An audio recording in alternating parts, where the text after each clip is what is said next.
Hello there, everybody. It's Mr. Burke again, and we are going to keep reading Clementine and the Spring Trip. We're on to Chapter 7. We don't have very much left to go, and we finally get to find out what happens on this field trip that Clementine has been talking about for the whole book. Here we go. Chapter 7. Here they are at the field trip, listening to this Native American woman tell them about some of the history, would be my guess. Let's see if I'm right. All I am going to say about Plymouth Rock is that they should rename it Plymouth Pebble. Next, we got to the actual Plymouth plantation. We started with the Native American site.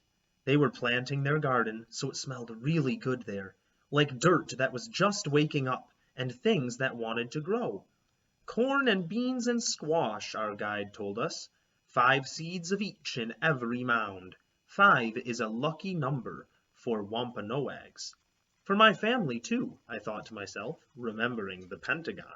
Remember, that was the table that they're building for their new family of 5 people. Next, we lined up with our partners at the gates of the 17th century English village. The guide reminded us that everyone inside was an actor, pretending to be a real person who was at the Plymouth colony in 1627. They'll be going about their everyday routines. Feel free to ask them any questions or help them with their chores.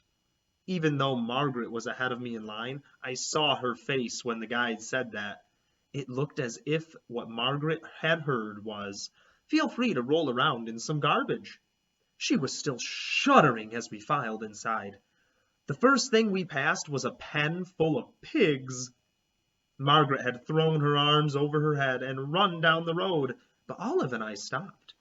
The pigs didn't look like actors to me. They looked like real live pigs. There were big ones, little ones, and even some baby piglets crawling over their mother. A pilgrim man in red balloony pants came over and tossed a pail of scraps into the pen. The pigs got pretty excited about that, and a group of chickens came skidding over too. The way those chickens ruffled and clucked and bobbed their heads over the scraps reminded me of my grandmother and her friends gathered around the refreshment table at bingo. I laughed about that, and one of the chickens raised its head to look. It left the flock and came over to investigate Olive and me. I had never seen a real live chicken before, so I bent down for a good look. It was so pretty that it could have been a chicken-shaped sugar cookie. One that was all speckled with butterscotch sprinkles and had a red frosting mohawk on top of its head. "Hi, chicken," I said. "Nice hat." "That's its comb," Olive said. Olive Ohm. Here they are. The chicken twirled around and pretended to be extremely busy studying some dirt. "Look, it's playing I am not interested in you," I explained to Olive. I walked over to the fence and began to admire the garden beyond it. "Pay no attention to it, and it will follow us. She will follow us, I mean," I corrected myself, remembering about chickens and roosters. And sure enough, the chicken did. She walked right over my foot, as if my sneaker was just another piece of the road to her. I bent down again, and the chicken darted off, as if she had suddenly realized she was late for a really important chicken meeting. Before I could follow, Olive took my hand and pulled me down the village road behind our chaperone. The chaperones had all stopped in front of the little colony houses, and were monitoring for their groups to go inside. I looked up and down the road to wave goodbye to my chicken. I didn't see her, but halfway down I noticed Margaret. She was standing all alone, with her head drooping and her hands in her pockets. When Olive and I went inside, I understood. Margaret was right. "Your floor is dirt," I told the pilgrim lady inside, which she already knew because she was sweeping it. "You're sweeping the dirt off dirt." The pilgrim lady stopped sweeping and stared at her floor for a minute. She looked really disappointed at what she saw. "My husband promised me a wooden floor like we had in England," she said with a sigh. "That was 7 years ago."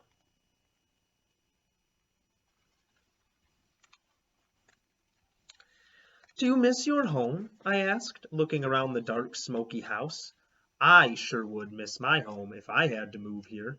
Oh no, the Pilgrim Lady said. The New World is the place for us. Then she leaned on her broom to think about it a little more. Well, I miss apples, she said at least. We had all different kinds in England. Oh, I'd love to bite into a pippin right now. And how I would fancy a splash of cider with my stew. Or beer, she said, leaning over to eye Olive and me more closely. I don't suppose you've got any beer with you, travelers. We've run low. I laughed at her joke. Our parents wouldn't give us beer. But then I found out she wasn't joking. What's the matter with them? She asked. Don't they love you? All our children drink beer. For real? Olive asked. Of course, the woman said. You don't think we'd let them drink the water, do you? Look at this. She pointed to a bucket of water beside her table. It's clear. There's nothing in it. That can't be good for a person. Then what's it for? Olive asked. The Pilgrim Lady pointed to a bowl of dried peas. Soup. They need to be washed first. Which gave me a great idea. Do you need any help? I asked. Isn't that crazy how different times in history a long time ago people thought differently? They didn't have the age restrictions on drinking things like beer that we do now because we have more science now and we know that it's not okay for children to drink that. But back then they didn't know that and they thought that clear water was bad for you. Now we know it's really good for you, right? It's crazy to me to think about that. So Clementine asked if she needed any help, and the Pilgrim Lady said, around here, always. The Pilgrim Lady wiped her hands on her apron and held the bowl out to me. I took it and picked up the bucket of water, too. Then I stuck my head out the door. Margaret, I called down the road, come over here. Margaret walked over with her arms folded across her chest. She squint-eyed at me.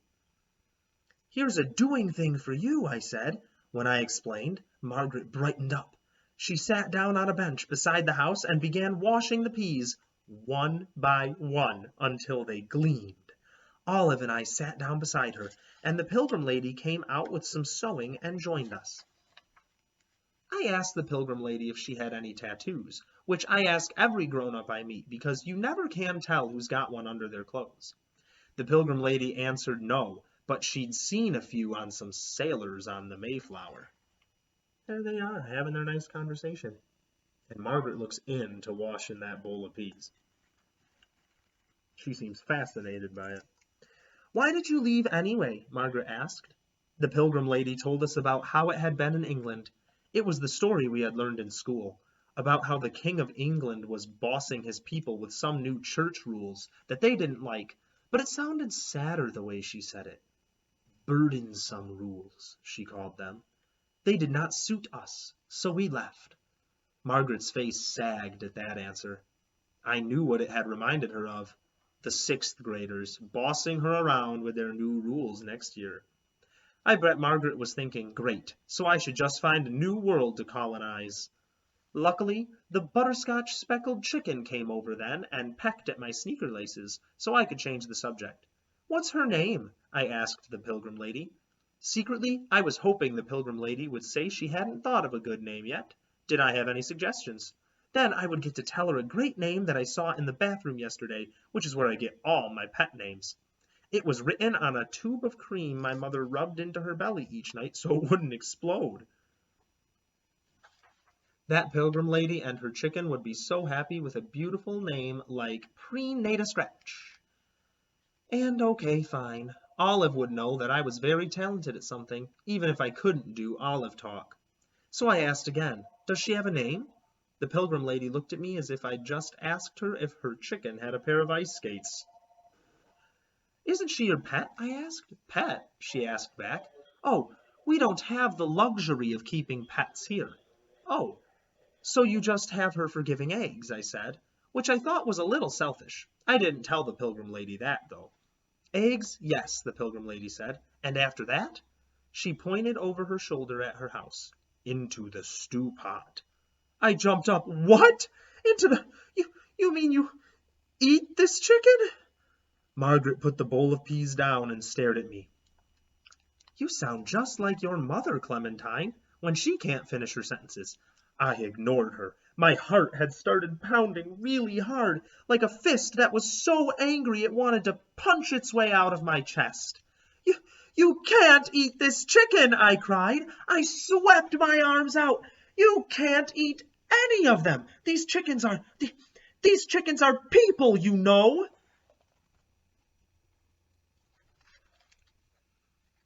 The pilgrim lady looked at me as if I had told a joke. Then she went back to her sewing.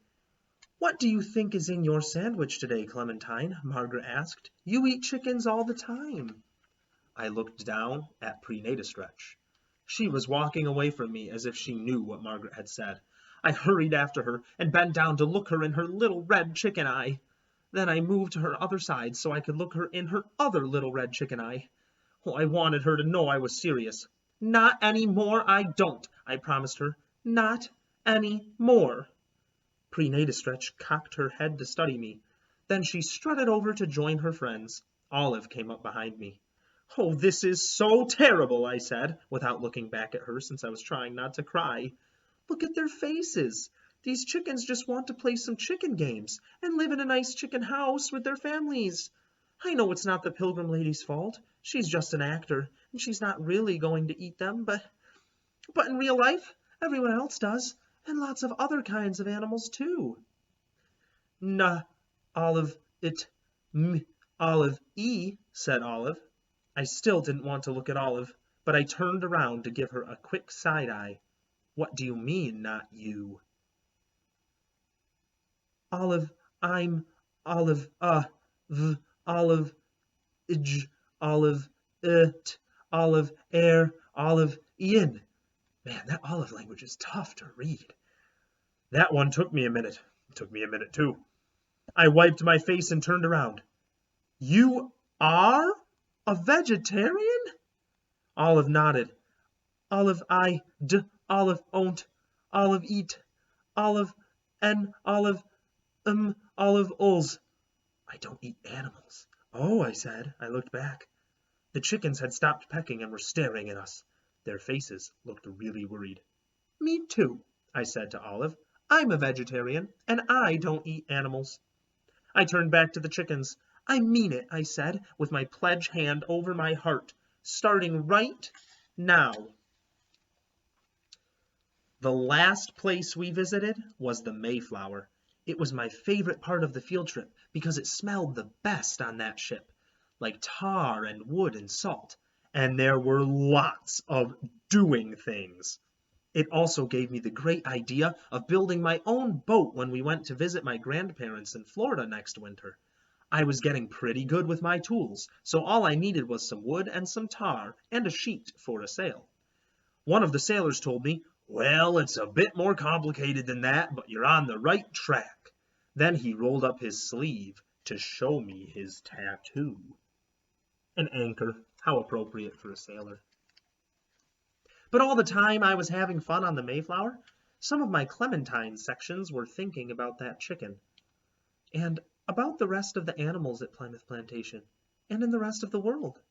When it was time to eat, we lined up with our partners to get our lunches from the buses, and brought them back to the picnic area. I opened my lunchbox, but the sight of my chicken sandwich made me want to cry again. I snapped it shut. Mrs. Rice caught my eye and patted the space beside her. I guess she thought I was still worried about the no eating sounds rules, and so she was offering to protect me from the fourth graders, which was so nice. It made me wonder what Mrs. Rice had been like as a kid, before her feet grew up and wanted to be strapped into car seats all day. Had she had it with bossy kids and their rules, too? I started to get up to go over there, but then I realized something surprising. I didn't care about the fourth graders and their stupid rule anymore.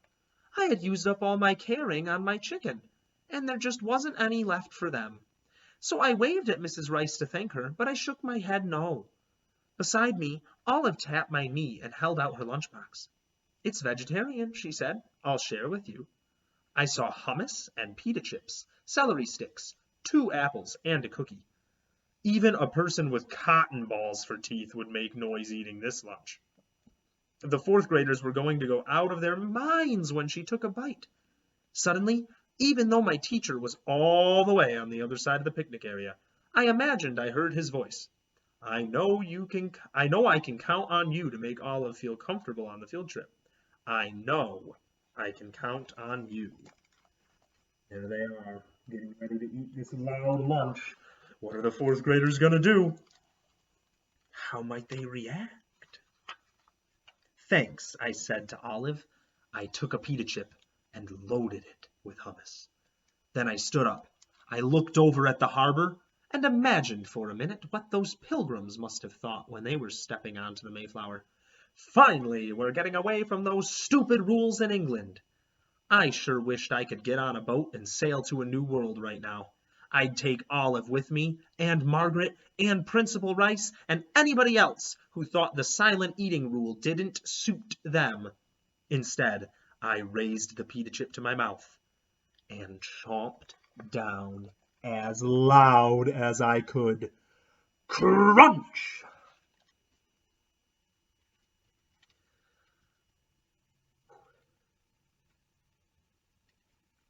I yelled in case anyone had missed it. Then I unstuck my tongue from the hummus on the roof of my mouth with a snick, so loud it probably sent tidal waves rocking the Mayflower at the dock. The whole picnic area went silent. All 100 kids turned to gape at me. The fourth graders looked shocked. The third graders looked worried. Margaret pulled her jacket over her head as if she couldn't bear to watch. Only Olive didn't seem interested. She snapped a celery stick in half and bit down.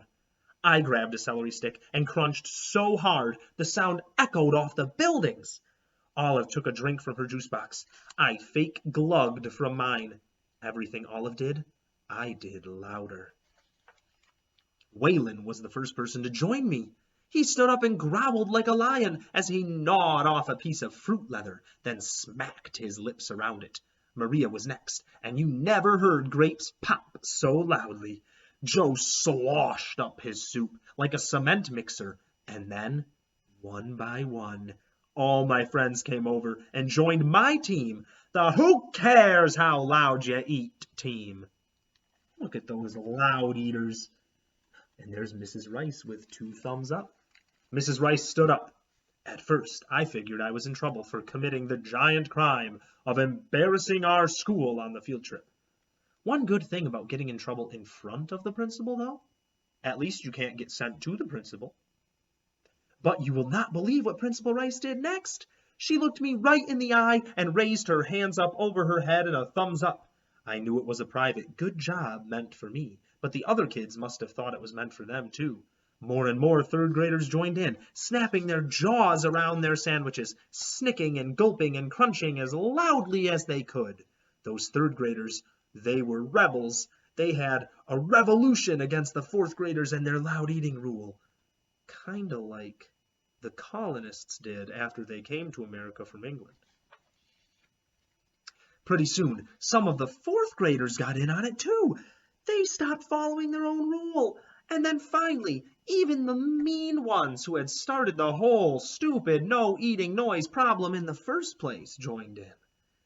In the end, Olive was the only one eating her lunch like a normal person. She was probably thinking, the kids in this new school are a bunch of loud eaters. But so what? The thing that mattered was that if my teacher looked over at her, he would know he had been right to count on me. His newest student looked really comfortable. Olive nudged my elbow, then handed me her second apple. I was just about to take a nice loud bite when I remembered something. I got up and went over to Mrs. Rice. What did she remember? May I go visit the pilgrim lady? I asked her. Mrs. Rice looked down the road at the village and nodded. Take your partner with you and come right back. Olive and I found her pulling weeds in her garden.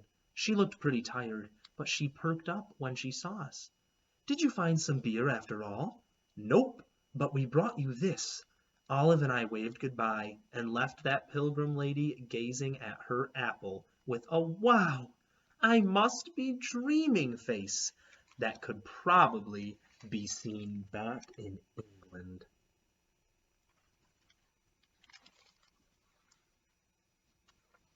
And that is it for chapter 7. That was a pretty long chapter, but I really, really enjoyed it. We got to learn what happened with a bunch of things that we were waiting to see what would happen for the whole book. And I just think that's a fantastic moment when you're reading, to see all of those plot lines just come to an end and see how they resolve. It's very cool. But we still have chapter 8 coming up, so stay tuned, and I can't wait to share more. Thanks for listening, guys.